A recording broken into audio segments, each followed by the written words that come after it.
live. What's up, everybody? Activ8. What's up, everybody, and welcome to another episode of Activ8 Radio, and we are here to activate your mind while we entertain and educate. And I'm here with my homeboy John Fosco. And right out the gate, we want to make sure you give a 5-star rating to iTunes with only a positive comment. And you know, every episode is brought to you by Reebok. Be more human. And John, I think we're going to start right there because I'm at a Reebok summit. Very nice. And they talked about really what be more human means, actually. Ooh. And I think it means something different to everybody, but what's cool is that it means like vulnerability. It means like everybody's human, not everybody's a machine. Like sometimes I think on Instagram, especially in the fitness world, if you're looking at everybody's always lifting heavy, they're always making weights, they never miss, they always have abs. Right. That's like machine, that's not human, right? Right. And so that's why I try, like myself, I'm like posting missed lifts, talking about injuries. I saw that on the Arnold press. On the Arnold. Yeah. Kudos to you. I mean, you were doing your best. Yeah, I tried 90s. I got a little help. I missed the second one, but I was like posting like, look, I don't kill it every day. Right. Like I'm not like super peeled every day. I try to keep myself to a high standard, but at the end of the day, like to be more human, they had a picture on at the summit of 4 people climbing over a wall, and they're all helping the last person, like in a Spartan race. And it's just like, look, like you can't be a machine 24 hours a day unless you're John Fosco and you drink 7 energy drinks. You got me. But it's like, we all try to be the best of us, but look, it just happens. So I just think like after being here for 4 days in California with Reebok, seeing how they value the customer, they want to educate, they want to make everybody better, but also say, look, it's not, you can't be this all the time. It's everybody's human. It was just cool.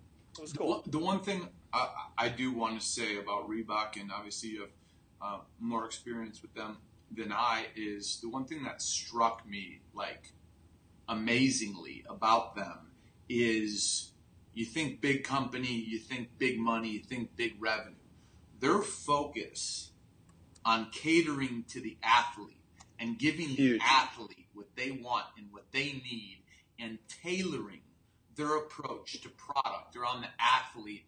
Not that they're denying the revenue, but the athlete is clearly the number one focus, and you and me and everybody who does anything that is athletic is the athlete. And that's what's really cool about them. John, I've never been in a business meeting where I was going to make the money and they asked me, what can they do for me? Like, it was just like, like when you're an influencer, people were always saying, I want to pay you so you can push my stuff. And they were like, we got to give a shout out to Cory, guys, and we got to bring you to YouTube. He's wearing a tank top right now on the air. We got to give him a little shout out because I remember when I wore a t-shirt once that had a little cotton. He let me know all about it. Right now, Cory's wearing a tank top. John, what do you mean, John? What do you mean? So it's like one of those things where they were like, what coach do you need to help your next goal? What can we help you push? Like, it wasn't just, it was really like. Did you ask for a female coach? I did not. Well, Rachel wouldn't allow that, John. Come on, John. Come on.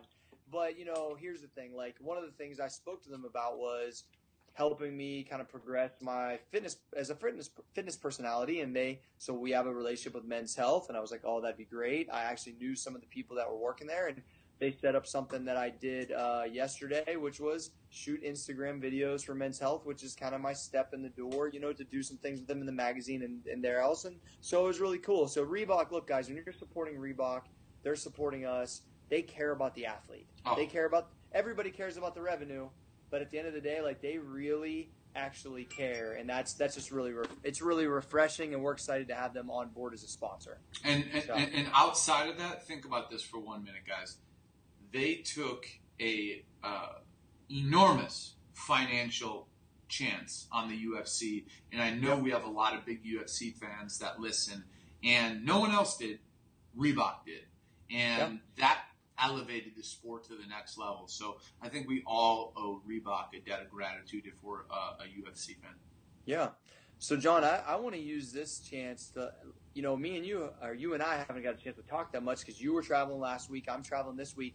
I want to just know, John, what's going on, dude? Dude, I've been doing How are you doing? Dude, listen, I've been doing a lot of dancing, honestly.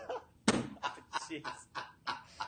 So, salsa dancing. No, dude, I've been just dancing at home in my living room, and I've been working on like a lot of like Kid and Play. You know, if you remember little CNC Music Factory, dude. I'm just working on dancing, bro. Nice. I mean, I figure that will help the morale of the business and the podcast. So it's nice in Chicago right now. Have you been ball games or outside and anything going on in Chi-Town, bro? I have not been to ball games. I've been spending a lot of time outside. My dad has like this nice little pond area in his backyard, and sometimes I get tempted to go fishing for like the carp swimming in there. Sometimes I want to drown people. I'm kidding. It's been very nice. Been enjoying the weather. Just been hitting the gym. Been doing some running. And man, we have so many projects. I mean, that's the thing, guys. You know, our podcast here is a segment of our business, but our other businesses, we have so much cool shit going on right now that we really can't talk about, but we'll be able to sooner than later. And Cory, we've been working very hard on those things. Yeah, it's been good. We're in development stage, which is the grind. And there's excitement, and there's letdown, and there's trying to keep that even kiln of keep pushing. But I think there's a lot of upside to what we got going on right now. But it really is based off of us a couple days a week, trying to educate, sharing with each other, learning more about each other, and learning more about our listeners. And it's this has been a great starting point, and now we're starting to kind of see it mushroom out. So it's starting to get exciting for sure, Johnny. And guys, the one thing I want to say about what Cory just said is, it's the building phase, it's all that, which it is. But what you have to understand is when us as entrepreneurs go through that phase, there's no money being paid out. We're not making any money right now. We're laying the foundation. Could we? Of course we could be. But that would take away the foundation. Our house would not be as big because we would take away some of that concrete from that foundation. So right now, I mean, we got smiles on our faces. We're excited. If you were to bet, you would bet we're making a lot of money. But we're making no money right now because we're building a foundation that you will see in the year to come. Why exactly we did that. So that's one thing people don't understand always, is that you got to sacrifice like an MFer at the beginning to really to really get to where you want to be and really build what you want to build. Absolutely. Well, Johnny, I think it's time for the hot seat. Are you ready? Bro. I'm ready. Who's first? I think it's your turn to ask me. Okay, so Tank Top. Tank Top. Let me go over what the hot seat is. Okay, Tank Tizzle. So the hot seat is where John and I asked each other 3 random questions that we don't make up prior to coming on air, so we can learn more about each other and try to, bring some interesting info out to the listeners. So Johnny, I'm on the hot seat first. What you got, playa? I'm gonna. I love when Cory says playa. Because the E and the R don't always make it. Sometimes it kind of fades into an A. Yes. Yes. Okay, listen. So I'm going to ask you a question. The first one is going to be, you can elaborate as much as you want, but it's a question that I'm interested in. And some would say it's out of bounds, but we don't play by rules here. Okay. Okay. I'm nervous. Don't be. What is Cory Gregory's view on Jesus Christ and the role he plays in your life? Interesting. So I grew up Catholic, which is, I think, the ultimate, stiff, kind of, I guess, role for God and Jesus and whatnot. But it's, I learned a lot. As I got older, I practiced Methodist, which is a little bit more relaxed. And I would say that I've always been a man of faith. I just don't know that I always believed that you had to go to church to be a man of faith. I know it's practice, I guess you kind of could say. That's the way I kind of look at it. I think that I've heard a lot of really devout people say God doesn't live in the church. That's where you can, talk to him, I guess. But I just think, like, man, it kind of comes back to a long time ago. Dustin's dad kind of laid it out, because I asked him one time, my partner at Old School Gym, I asked his dad, and he always seemed like he just did things right. He just did things right. Like, he was always just a man of his word, and he just seemed like he did things right. And he just said, you know what? A long time ago, I just realized, like, he does, I think, read the Bible. He's interested in it. But he just thinks, like, he thought, look, I don't necessarily think I have to go to church to live right and do these things. And I kind of would agree that I think that church does kind of, like, refocus you at times. I enjoy it. I feel good going, but I don't feel the need to go all the time. And I mean, that's all personal stuff. So hopefully no one attacks me for that. But that's, I mean, I went to church every Sunday my entire life till I was about 18. And I think it just kind of wore on me. And I don't think that I wanted to choose a different way to kind of practice too. So yeah, that's kind of how, but I love the stories of the Bible. I really think that, I mean, they're just such good teachings. And, I've always had good faith, I feel like, and I feel like God's been good to me. If that's how I want to look at it. So I don't want to push you here, but in your mind, is God Jesus Christ? Yeah, I believe he was the representation of God. So I think it's one the same. I don't know if that, like, makes the Catholics, like, do backflips or not, but yeah, I mean, that's, you know what I mean. But I honestly, I would say, you pulled me into something I never talk about. I never talk about religion or politics, really. And for that, and honestly, for the fact that, like, I believe those two things are so personal, that if somebody can attack me or on either of those issues, like, I feel like they're so personal. That's why I don't talk about race either. Very rarely. I just think those are things. Well, it's because you're a racist. I'm kidding. Yeah, exactly. It's a joke. It's a joke.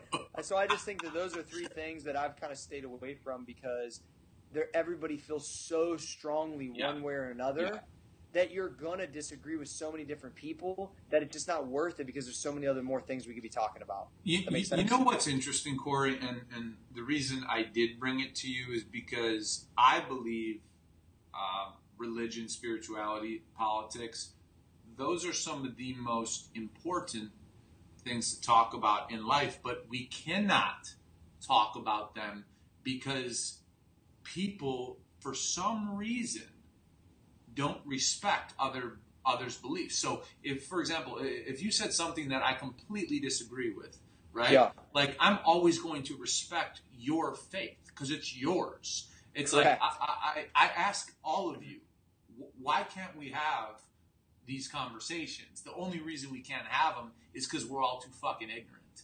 We can't have them. And I realized, like, when I became more of a social media influencer, I just made a pact to myself. There's certain things I stay away from. Yeah, well, that's smart. They just never go right. You're right. You cannot win. You can't win. No, you can't win. Yeah. I mean, you just can't win. There's somebody that's so on to politics. I'm kidding. Yeah, exactly. Then we'll go to races. No. Now we're going to go to the slavery. Yeah. So, what do you got next? Okay, next.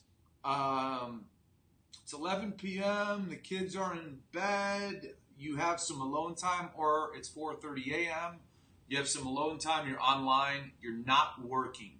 What is the website, the one website where people are going to find you just browsing most? Oh, wow. It used to be bodybuilding.com. It definitely used to be there. It's not there anymore. Did you shop for tank tops there, or what was going on there? I did. Usually the ones that were, like, cut in the back, like the stringer ones. That okay, spaghetti. So you can see my nipple. Oh, come on, man. Hey, classic though. When I used to wear those, like, in the early 2000s, I'd come home, stringer tank top. Rachel would hang it on my ear. That's epic. That's so, like, I'd epic. walk in. Yeah, I'd Rachel. I'd walk in and she'd grab it and hang it on my ear and say, "Take that shit off." I would say, man, what website do I go to? I'm honestly on my own website when I have any time, because I'm answering questions for my members or I'm looking at the articles that are on Activ8 Media, I'm not really on like Huffington Post or AOL or Yahoo. Sure. Like, I honestly don't really do that stuff anymore. And if I'm reading any content, it's probably like West Side Barbell or Louis. Yeah, it's something like that. So I would say, like, anymore, John, it's really, I'm so busy. It's kind of like you said the other day. You're like, dude, you only do a certain amount of things. It's like family, train, work. Like, that's it. Yeah. And it's the same kind of way as I look as my online search goes. Yeah. It's got it. Okay. Very good. Number 3. It's Cory Gregory. This is a personal question. I'm crossing boundaries, guys. I probably shouldn't do this. But, you know, Cory's a reasonable man. Is Cory Gregory planning on having any more children? Good question. That brings up a very interesting topic at my household right now, which is, Cory, you need to get your balls snipped. Oh! Why have you not? And I'm scared to do it for all you guys who have done it. That, bro. I would So my buddy, who will remain nameless, but he doesn't listen to the podcast, so he probably would never know anyway. He got it snipped or whatever, the thing you get snipped. You're talking tubes tied. We're not talking weird here. Yeah. Okay. I'm not cutting my wiener off. Yeah, dude. I mean, we're not going to castrate you. Okay. Yeah, Wang's still intact. Okay. So he's is a landscaper, and so he went back to work too early, and he wasn't training or anything, but he's like bent down to grab something, and dude, his nuts swole up to cantaloupe size. Oh no! Because he went back to work too early. And I'm literally frightened because, dude, what do I do every day? Squat, lunge. You're not going to be able to. You're going to have to take a couple weeks off, bro. For sure. So the doctor's like, oh, you'll be good in a couple days. I'm like, dude, no, I don't think you understand what I do. Like, because I'm not normal, bro, right? Yeah. So I'm like, dude, I'm squatting like minimum 300 pounds on a daily basis. Like, sure. And so, could I do some bodyweight squats, keep the streak going? Yeah. And so, Rachel's like, when you get your nuts cut, well, buddy? because my youngest son is now going into kindergarten, so she's gonna have a life again, right? Like, when school starts, she can do some charity work, she can help with my other businesses, whatever. Sure. And so it's like, she's like, if you get me pregnant again, I'm gonna smack you in the head, boy. And it starts the clock over 5 more years, right? Yeah. You're like, come here, baby. Yeah, so don't get me wrong. Look, I mean, the reason why she keeps getting pregnant is because she keeps on getting in good shape, which I'm happy about. The reason why, and I have room in the house. It's just that I think that I will say this too: the more kids you have, the more percentage that goes up that you're going to have one that's off the hook, that you're going to have all kinds of problems with. I think there is people that have 3 kids, 4 kids, 5 kids that turn out great, but you know how it is. There's the black sheep. The more you have, I think, like, so me, I'm really happy with 3. If I had another one, it would be okay, but I'm definitely not planning it for sure. Oh, it's your turn now. I crossed some boundaries, so No, it's okay. I think they were good. I'm not sure I answered the Jesus one very well, but we'll see how that goes. We'll see how that one goes, John. All right, so your turn. So I was just thinking about this because once we're done with the podcast, because I just got done with Men's Health, I'm going to go drink some beer and lay by the pool. No, and so I was thinking to myself, if John Fosco is at the pool or the beach, can you just lay there?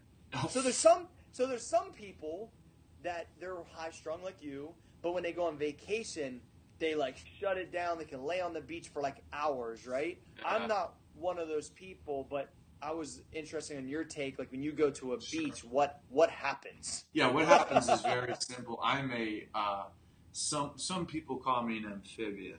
I immediately go into the water, and I can stay in the water all day. I mean, I can get out there at 10 a.m. and get out of the water at 4 p.m., but I cannot lay out. Like, I get hot. I just get so hot, and I'm like, why am I going to sit here and burn when I can be in water? Yeah. Very simple. Number 2,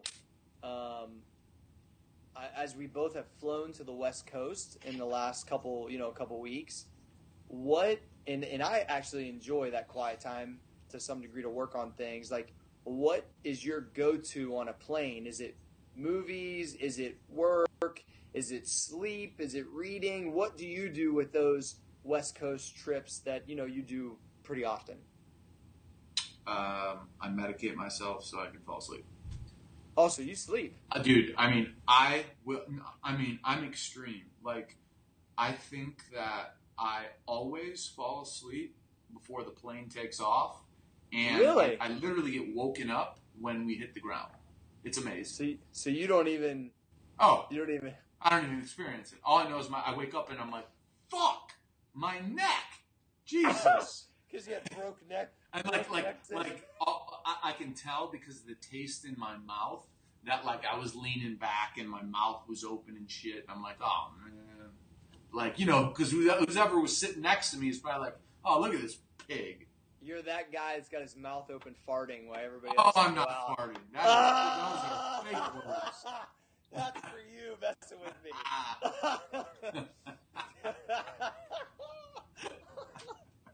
All right, lastly, what day do you get the most hype for the gym? Like, you wake up and you're like, okay, I'm going to work because I know you work out in the afternoon. You're getting ready to go bodybuild now. Like, I hope the hottest chick's in there because I'm about to pump this arm up. Or what? Like, what day do you just really look forward to training? You know what's interesting is I only do cardio on 2 days after lifting. And I've had a love-hate relationship with cardio, and I'm in one of those phases where I really enjoy it. So I think we've discussed this before. I absolutely love shoulder and trap day because genetically God gifted me there in terms of strength. So I do that, and then I'll either run 3 or 4 miles, or I'll work the heavy bag for 20 to 30 minutes. And it's like, I feel so, probably because the best way to cap a shoulder workout and a trap workout is to work a heavy bag because you're destroying your delt. So yeah, that would definitely be my favorite. And to my knowledge, I've never seen anybody in my gym move the weight I can move. So, I like that too. Nice. So you run 3 miles a couple days a week. Yeah. Impressive, John Fosco. Yeah. Dude, we need to. Maybe you're the fitness guy. I hate running. Nah, man. Nah. Dude, I run 3 miles at like a 7. Okay, so it's not still, that's still cooking. John, do you see this? I'm just saying. Dude, don't make me go Hulk Hogan on this shit. All right, great hot seat questions, by the way. Yes. Now it's time for Johnny's inbox. You've got mail. You've got mail. So let's, John, let's start out with Ryan Shellock. I know Ryan hit you up. Let's see what's up with Ryan. Ryan is our boy, number 1, and I'm gonna go word for word with you on Ryan. Hey John, I was hoping to get a shout out for my roommate Chris on this Friday's podcast. For the past month, he's been working his ass off studying for his CPA exam. He wakes up at 4 a.m. every day, goes to the gym with me, then he goes to work as a public accountant from 7 a.m. to 7 p.m. He gets home from work and goes right upstairs to study for his exam until 11 p.m. so that he can advance his career. On top of that, he lost 15 pounds on Cory's anabolic fasting. What up? Yeah. What up? Chris is on a new level.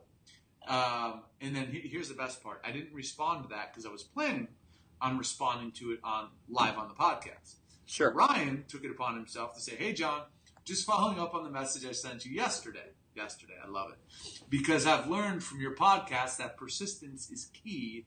Amazing. To be a good salesman. In fact, I became my company's number 1 ranked pharmaceutical sales rep. Golf clap. Yeah. In the country after I started listening to your podcast. I was able to do this at only 24 years old and less than a year in my industry. I work my ass off every damn day. Yeah, buddy. Yet my buddy Chris still manages to outdo me. It would be epic to get him a shout out on Friday's podcast. Chris, friend of Ryan Shellac, John Fosco, and Cory Gregory. We're shouting you out, boy. Yeah, homie. Yeah. Good. Keep up the good work, G. All right. So next we got Mr. Mike Thomas, 182. Mikey T. What's up with Mike? All right. Fantastic question from Mike. Okay. Hey, John. Huge fan of the podcast with Cory. Your realistic approach to business is super refreshing for a guy who's in his late 20s. I really appreciate your stance on pain medication. I 100% agree. My question for you is this. What are your thoughts? Guys, please listen close to this. It's a really good question. My question for you is this. What are your thoughts on antidepressants? I'm going to lump in there anti-anxiety as well. I have a few people close in my life who hold on to them like a crutch. Very similar to the way you describe pain meds. So, Mike, antidepressants or anti-anxiety, I don't know exactly what you're referring to, but I'm going to take it upon myself to assume that you're referring to the Xanaxes, the clonazepams, the lorazepams, and the benzodiazepine family of drugs. My thoughts on those are they're not going to kill you like narcotic painkillers, but what they will do is they will addict you like a narcotic painkiller. And from my research, they are just as tough and just as dangerous to get off of. Now, with that being said, a cocktail of these benzodiazepines and painkillers is the number one cocktail that slows your heart to a pace to where you die in your sleep. So Xanax, clonazepam, lorazepam, combining that with painkillers will kill you. I'm personally on clonazepam, and it's an anti-anxiety drug, and it's because obviously I have a lot of stress in my life. I take a very low dosage. I've been coming down over time, but it does not have the super dangerous side effects like a prescription painkiller. So if you see your friends holding on to them like a crutch, I think it's worth a conversation. I think it's worth asking them how long they've been on them, why they're on them, and what their plan is to wean off of them. But Mike, we appreciate you definitely bringing a spotlight to benzodiazepines and anti-anxiety and antidepressants. So thank you. Well, and I think that's something we haven't really touched on, but that might be just as big as painkillers, right, John? Or bigger? In terms of people how taking them? often they are prescribed, yes. Yeah. In terms of how dangerous, not no, as dangerous. But they're not easy to get off of. Yeah, I was to say my experience is a very small amount, but the people that I know that have taken them for a long time and just quit taking them one day, like did not wean themselves off of them. It can kill you. And make you go crazy, literally. Right. I mean, like literally. That's a great point, Cory, and that's why, whenever we talk about the pillars of addiction here, we always talk about putting together a strategy with your physician on how you get off these things, because going cold turkey on these kind of drugs can kill you. If they don't kill you, they can mess with your brain chemistry and make you psychotic. So this is stuff that I always say, have a conversation, without a doubt. Absolutely. All right. Thanks, Mike Thomas. Next, E. Wilson. At E. Wilson. What's E. Wilson in the house. Yeah. Okay. Right.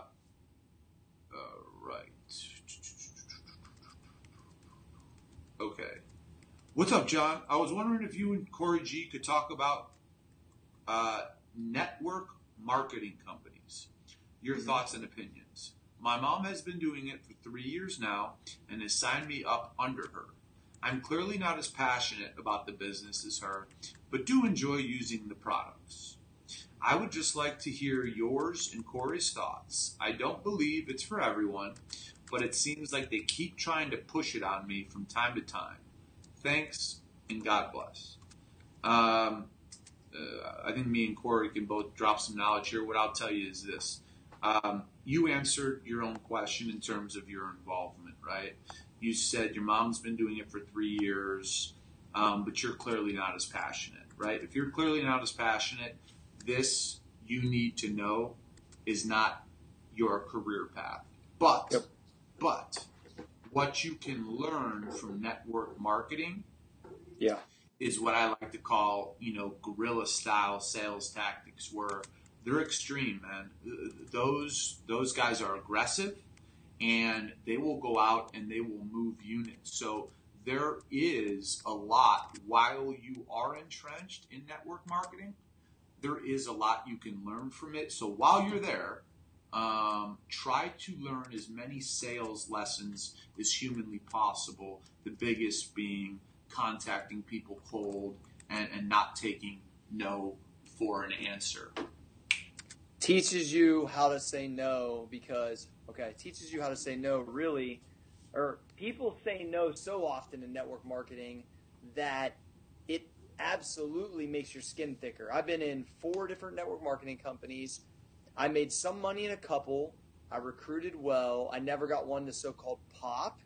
But what I will tell you is that the amount that I learned changed my sales and my skin thickness forever. And I still use some of those things that I learned in my early 20s in network marketing. And I don't believe that I'd be even into personal development if it wasn't for network marketing at all. Because they're so big into personal development, that's what made me jump into it 100%. And so I think that network marketing, as especially a young person, even if you don't build a business, you just get in there and develop for even 6 months, I think you'll be much different, Johnny. Don't you agree? Yeah, it's like a crash course for sales and dealing with the fact that most people in business do not want to talk to you. So I think it's a good training course for young guys and girls. No question. Johnny, I know we've already went through 3, but we got 2 more. You want to hit them real quick? Let's do it. All right, we got PJB 3236. PJB, man, we just gotta show PJB some love because he basically said, thanks to the podcast, I'm paraphrasing here, he's knocked off his procrastination, he's upped his focus, and PJB, thank you, PJB, he invited Cory and I to his wedding. Nice, thanks, Paul.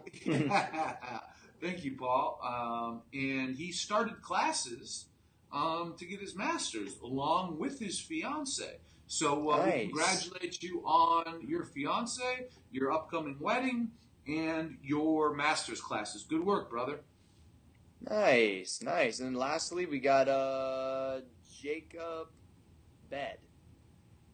All right, Jacob. Okay, we got to find Jacob, don't we? The inbox is so full, John. Boom, we got Jacob. We got him. Yep. Okay. What's up, John? First off, let me say I love what all you and Cory are doing. Thanks for the material. It's seriously changing my life daily. I got a question for you. I'm a guy with no experience and no degree. Yet my parents want me to get it, but after hearing your video on college, I no longer feel the need for it. Oh, man. His parents are going to shoot me. But I have passion and a work ethic. How do I go about getting a job in a business that has opportunity to work my way up in if I succeed? So I followed up with a quick question for him. I said, thanks for the kind words. So glad to hear we can help. Do you have passion for anything in particular? Or do you just have a passion to get started working somewhere where you can climb the ladder? And this is where his real question comes in. I love selling things to people, and I love marketing. And I do know that they're two different things, thanks to you guys. To me, that side of business is just super interesting. But with no experience, I have found it hard to find a place to be able to do this. I guess as some background, I previously started my own personal training work for basketball, and I've grown it to be a good summer job, but I don't see a lot of potential for huge growth. First off, kudos for you for starting your own personal training work for basketball. That is some form of entrepreneurialism, and it takes some grit to do that.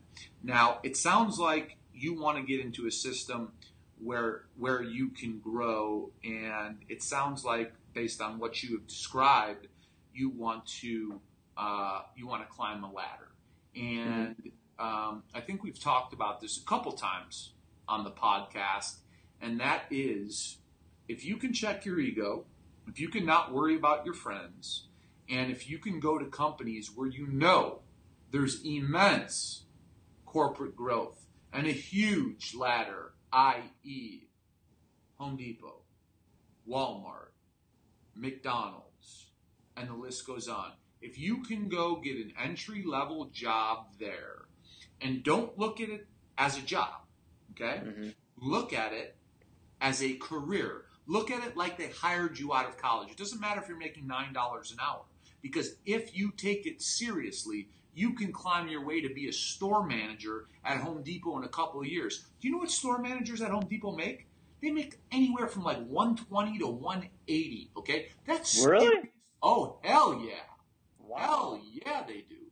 That's serious money. And it's because people look at things as jobs and people look at things as careers. So I would say, based on what you're asking for, go find a big company, look at it as a career, and climb that damn ladder with persistence. That's my advice. Cory? Well, I would say the fact that you already started a basketball-specific personal training business, essentially, even if you have one client, somebody's paying you to be an entrepreneur.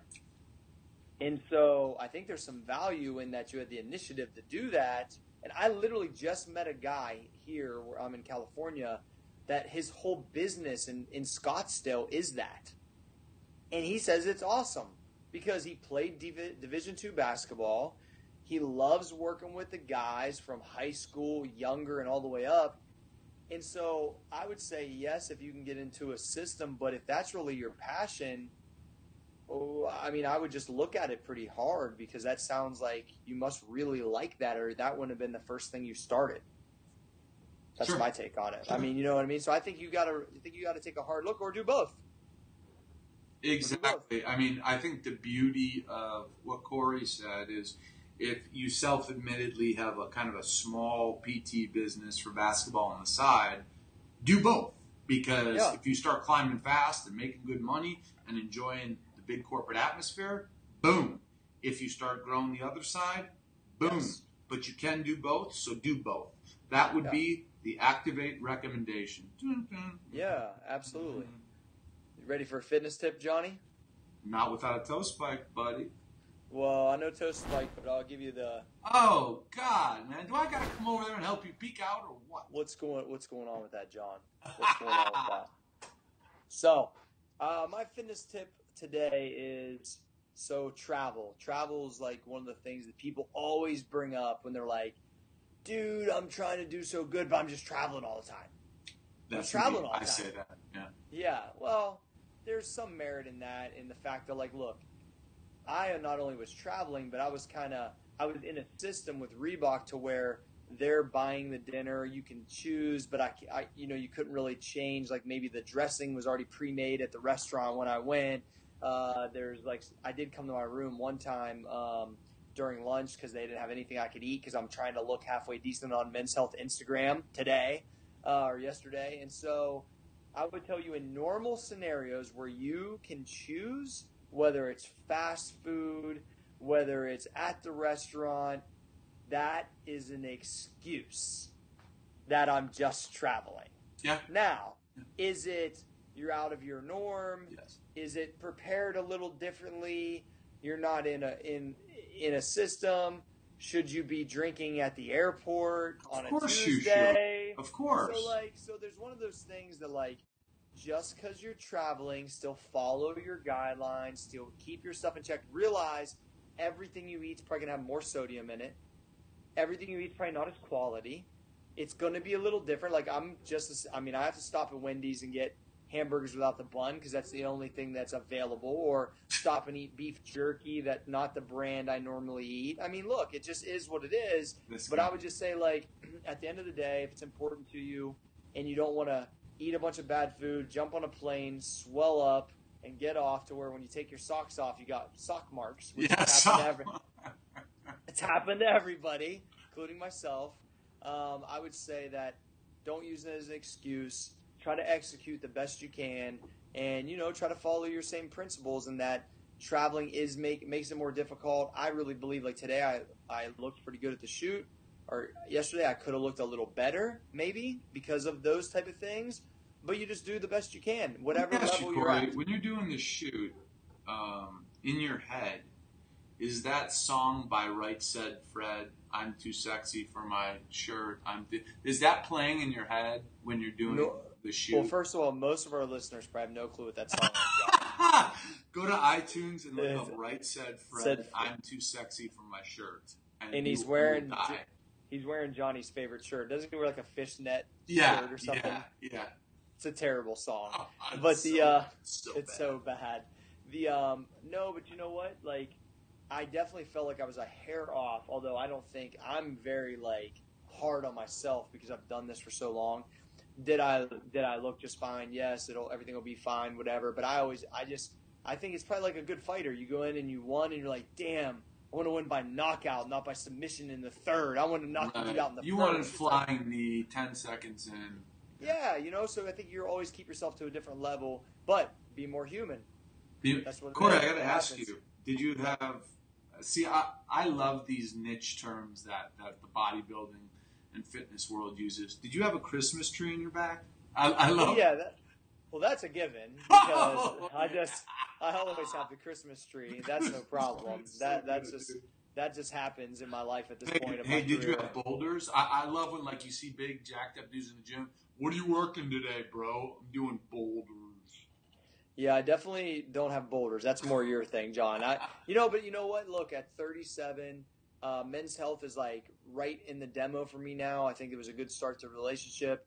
I think like, being at a conference all week and kind of just doing this at the end, I never really did any type of shoots that way. For me, it's always like I'm just going to do the shoot. I'm not like hanging out and like I usually. Well, you're not dancing like me. Yeah, I usually have everything pretty dialed in. But either way, it was really good. I just want to let people know, look, when you're traveling, don't use it as an excuse. Don't drink on Tuesday.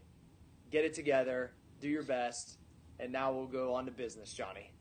I like business, baby. All right, we got some really good business questions. I'm going to go down through them.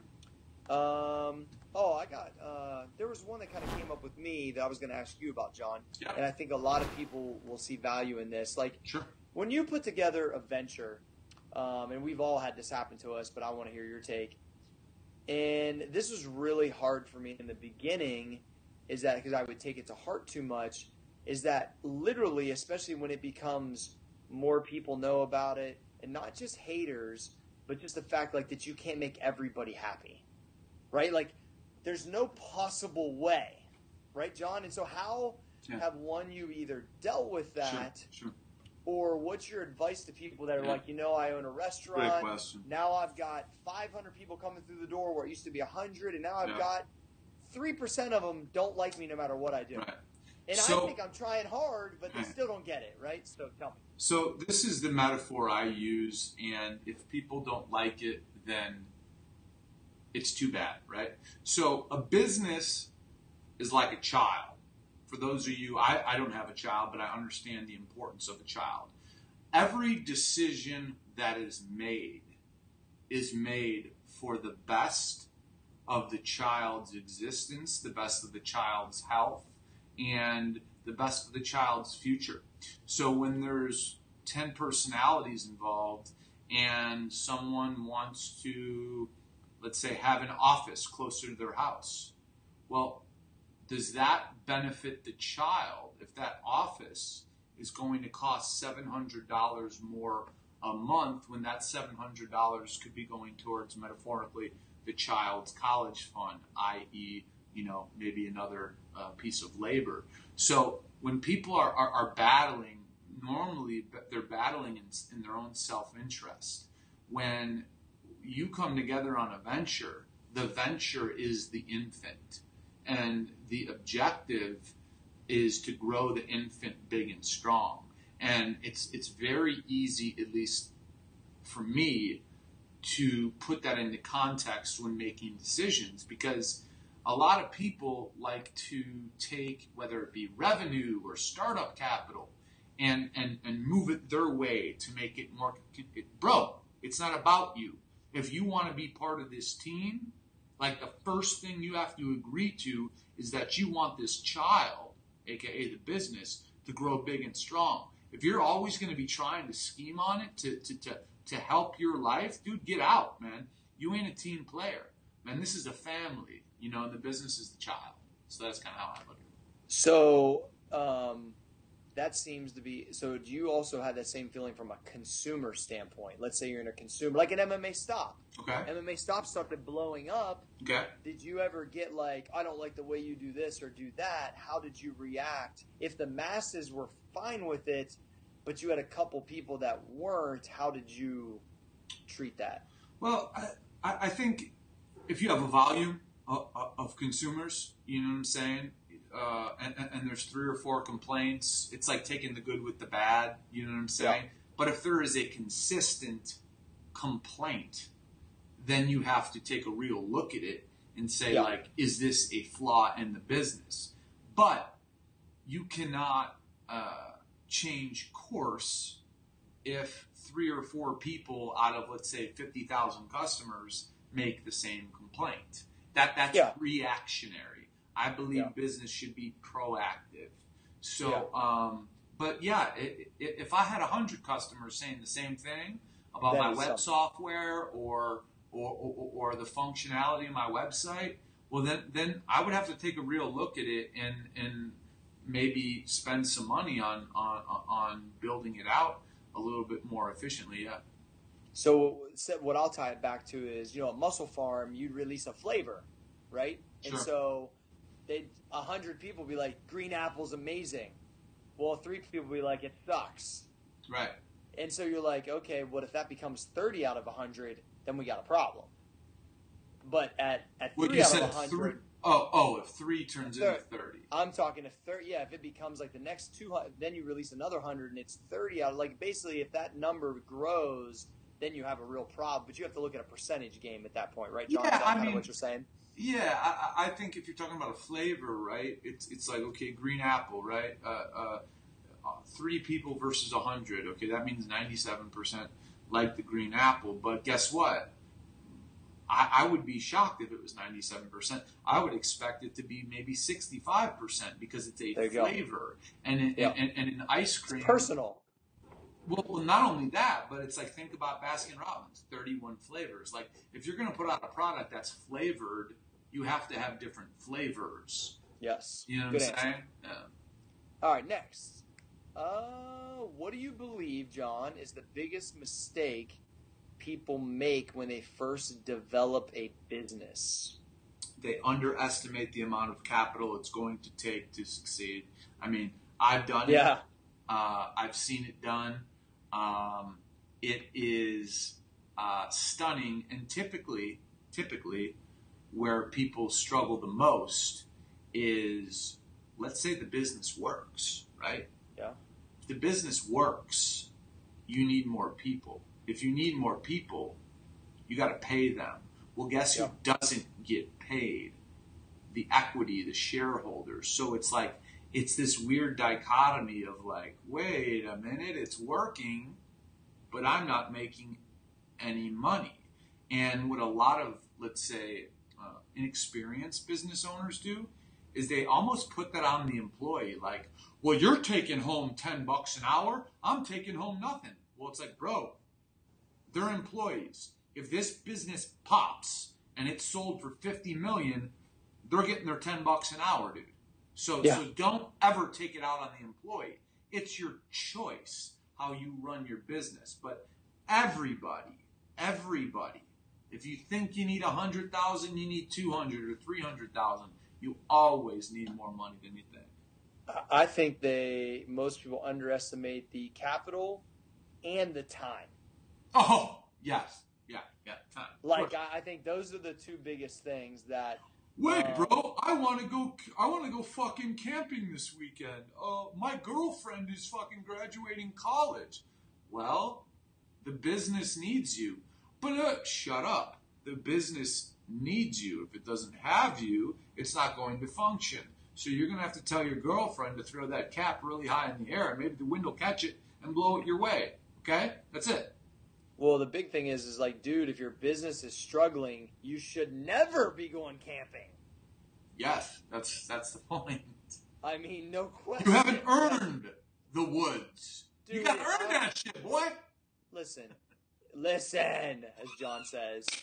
If I'm like in early days of Muscle Farm, like big time grind, it was like things were so hit or miss so often that you could not be out of touch that long because the whole thing could have went away. Like you just, those early stage businesses with high growth, you have to have a really good partner that you trust. Like, hey man, I'm gonna be out of pocket for a while. I got to take care of something. Like, I know I got you, and I feel like you and I have that, John, where we know it wouldn't be like it wouldn't go down the tubes. Right. But especially when it's only you. You can't just disappear for 3 days. Right. You know, and I want to say something on that. We've referenced, or at least I know I've referenced the term healthy ego, and it's like, you know, ego is something that we all fight against as human beings to kind of put in check. But I know that I and my partner, Cory, we have a healthy ego, and the way it applies and how it relates to this conversation is like, if I'm out of pocket, if I'm gone, like, I know that Cory cannot accept having something fail on his, not even on his watch, like, period, related to him. Yeah. The thought of something failing connected to me, like, I refuse to accept that's even possible, right? Like, yes. It will not happen. I will not let it happen. So when, and this is kind of going in a different direction, but when choosing a partner, like, look for a guy who, like, you know, we talk about Donald Trump a lot, but like, that guy's ego is way too big to like accept failure. So it's like, I want him on my team, you know? Absolutely. Well, it's just like, I think there's something to be said for delivery and a trust in that, John, with your biggest account or with my biggest account that we brought from our own worlds and meshed together, that either of us could get through a meeting with each other's contacts, which are now both of our contacts, and we know, would we do as good of a job if we didn't have the background? Maybe not, but we would get through it and it would be okay. And you wouldn't lose any sleep and I wouldn't lose any sleep. And that, at the end of the day, I think is when you pick a partner, you have to know that, and I've referenced this before, that when I'm picking a guy to go in the foxhole with me, it's John. Yeah. And we're in the foxhole until one of us, and you always say this, the only thing that can separate a good partnership is if you're not aligned. And I've referenced this before, that when somebody picks somebody else to be in the foxhole with them, that's when stuff changes. And as long as you're picking your partner to be in the foxhole with you, and you know that you're in it for the long haul in the battle, then I think that's just goes without being said. And if you don't feel that way about your business partner, you probably need a new one. Exactly. And the one thing I'll say is, guys, expect it to be easy when things are good. When things are not good, and every business has challenges, that's when you assess your partner, because it's so easy for people to assign blame when things are not going perfectly. And if your partner is acting consistently when things are good versus conceptual versus bad, that's a good partner. Because when you look to your left in that foxhole, man, he better be next to you. Because if he's not, man, your head's going to fly off your shoulders. I'm trying to jam the musket ball down, John. Yeah, exactly. Yeah. Go Revolutionary War on them. Yeah. All right, let's go one more. I think you'll like this. I call it something different, but touch on the difference between actually working versus being busy, and I call it fast walking. Yeah, you do. I like that. So go ahead, John. You know, I always say there's a difference between working hard and working smart. Working hard to me is the practice of motion. Oh man, I gotta be here, I gotta be there, I got this meeting, and then like if you take the sum of all parts and you break down that 8 hours of motion, and you say what did I get done? Like what deliverable did I put out today? And all you have is your motion. You're working hard, but what does that mean? That has no value to me. Working smart, here's working smart, is when I could be in Phoenix or Cory could be in Palm Desert, and we could be closing a $250,000 account while we're sitting out at the pool on our cell phone, right? Yep. That's working smart. So in this day and age with technology, with all this stuff, man, it's like we don't need to be sitting behind a desk to prove to people that we're working. You want to know how you prove to people that you're working? Fucking deliver. That's how you prove it. I like that, John, because I've talked about this multiple times with you. Like, is the way that I operate, and you operate to this degree too, is like it's all in delivery. Like I mean, at the end of the day, if I'm like, dude, we got a meeting with this guy, I've been working on it, and you're like, boom, you're not gonna question anything because we're getting it done. Right. That's right. it. That's it. Like, there's no what ifs. I don't need somebody to go, well, you didn't do this and you didn't write that. Like, no, we're meeting with the president of this corporation because I did this and you did that, and we're going to get this done. Because this done is what equals business. Right, exactly. I love it. You got time for one more? You have time for one more, John? You know it, buddy. All right. Let's see. We'll go. Give several ways, which I don't know that either of us have done this, but give several ways to go out of business fast. No. I think that could be really valuable. Like, tell people, like, here's several ways, like, not to-dos or don'ts, I guess you could say. What's interesting is I had a business partner, probably my highest profile business partner ever, who in this business, he said, at the beginning, he said, if we fail, I want to fail gloriously. And I swear to God, I looked at him, and this is a very successful guy, has a lot more money than I'll ever have. Yeah. That's classic, by the way. Yeah. And I said, what do you mean, fail gloriously? He said, well, businesses, they have 3 years. They have 3 years to either sink or swim.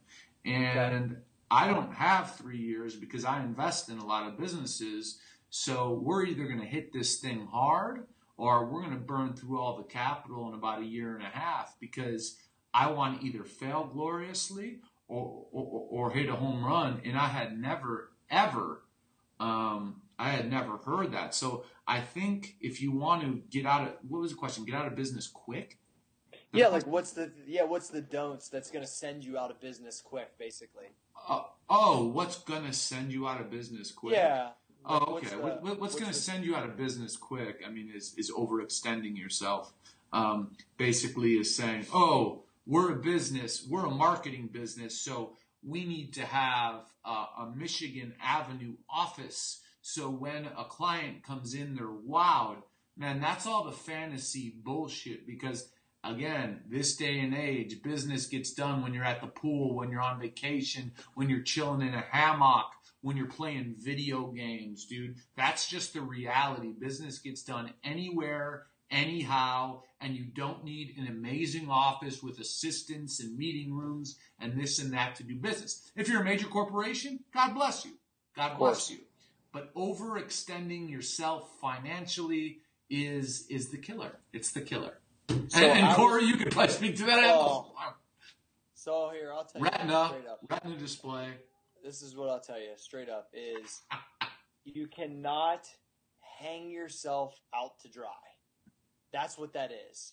Like if you hang you will get smoked at some point. It's just like unless you have, and I'll pride myself on a little of this because I was really good at sticky situations and making things work, but like you only got so many of those, dude. You can only handle it for so long. And Muscle Farm was hung out to dry all the time. That was part of the genius of how it grew so fast. Sure. But if you don't pull the reins back at the right time, it can get you in trouble. And so I think that you have to really sign up to be able to handle a ton of stress if you want to operate that way. And I always think that I would do it again if I knew that. But I don't know, man. You know, I didn't know what I was getting myself into. So a lot of people think it's like, oh, I saw you with Arnold. It was great. Well, there's a lot of those days that were really tough because we were hung out to dry because we were so aggressive.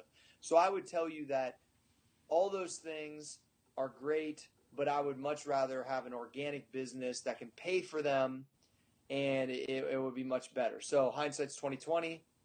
You know, I don't know. I'd have to really think about how I would do that again. But as of right now, I would say just don't hang yourself out to dry because it's a miserable place. And with the Muscle Farm thing, kind of back to what we were talking about earlier, it's like it had to have been very hard when Muscle Farm is the infant, so to speak, to have all these people who want to spend money in all these other places. And I'm sure you were thinking, man, we got to feed the baby. We got to feed the baby. Yeah, I mean, I bought in for the craziness too. There's no doubt. So I'm not an angel, but I knew that it was a saturated space. You have to be different. I think could have been things that could have been done differently. But at the end of the day, like, I just think that unless you possess the skill and the fucking craziness to pull it off. I mean, dude, I was down $4 million and had no clue how I was going to pay it. Oh, I remember. I was part of the debt holder because I owed you some of it, and so I want everybody to like think about that for a second. Yeah. Like Yeah, tomorrow, you spend $4 million on your dream, and you owe people that amount of money for marketing expense mostly, and then you have to find a way to continue to believe in yourself enough to raise that capital to pay for it. Now, in my defense, that worked to push the business, and we were crazy enough to do it. It just was not pulled back at the right period of time, in my opinion. And that has some to do with me, some not to do with me. But I will tell you that is hard to sign up for.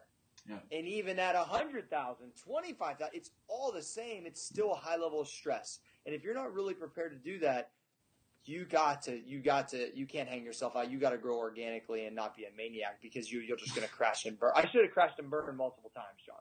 Probably. But I wouldn't let it happen. You remember. Oh, dude. I used to always, people would come to me and they would say, I remember, I'm not going to name him, is CEO of a company who is a fairly visible company, who said, you work with Muscle Farm? I said, yeah. He said, what are you doing? I said, what do you mean, what am I doing? He's like, look at their balance sheet. They're public. He's like, those guys are going to be out of business in a week. I go, nah, man. Like, I know Cory and Brad, and they're going to find a way. He's like, are they Jesus? I'm like, no. He's like, they're not going to find a way. I go, okay, we'll see.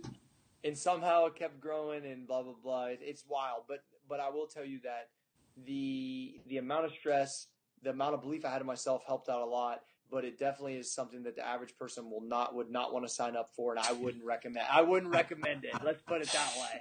I'm lucky I have any hair left and it's not all gray. Yeah, sir. So I think that we'll, John, I think there's some really quality business stuff, great stuff from your inbox. Is there anything you want to share with the listeners before we kind of get out of here? Yeah, I didn't hit on the 2 pillars. I'm going to hit on them real quick, guys. Of addiction. Okay, we talk about narcotic painkillers. We do not allow, the Familia does not allow anybody, any of us, any of our friends, any of our family, any of our parents, anybody to take painkillers if they have a dental procedure. It's not allowed. confiscate them before they're taken for a dental procedure. If they are taking them and you find out later, okay, we normally do not cross boundaries in life. We respect people. We give them their space. With synthesized heroin and narcotic painkillers, we don't. So what do? We take the painkillers, we contact the doctor, we sit down, whoever's taking them, whatever the family member may be, and we have a discussion on how we're going to wean them off. Those are our two pillars. We encourage you guys, through our hashtag Time to Get Tough initiative, to add to it, because this is it's a tidal wave of a problem that's killing everybody, and it won't stop killing people, it won't stop taking lives, and we don't have all the answers. We have a couple, and we try to find out more, but if you guys have any recommendations on what we can add, please add them. Absolutely. So, John, I say wrap us up, dude. Let's go. Yeah, listen, brother, it was another great week. Activ8 is doing some awesome things that you guys are going to visibly see very soon. It was a rewarding week for Activ8 and the other things we have going on. I'm sure you guys busted your ass, because if you're part of the familia, you're busting your ass. And congrats to you guys for getting through another week. And I know a lot of college kids recently graduated who listen to the show. So congrats to you guys on that. Even though we don't say college is for everybody, we do respect and we do congratulate you for that huge achievement. It's an achievement Cory and I never experienced. So kudos to you guys. Be safe, be smart, recharge your batteries, think about your passion, think about your family, think about your friends, think about your loved ones, think about what we talked about from a business and an entrepreneurial standpoint, and have yourself a great weekend. Recharge those batteries so you can go and kick some fucking ass on Monday. We are Activ8 Media. You are listening to Activ8 Radio, and have a great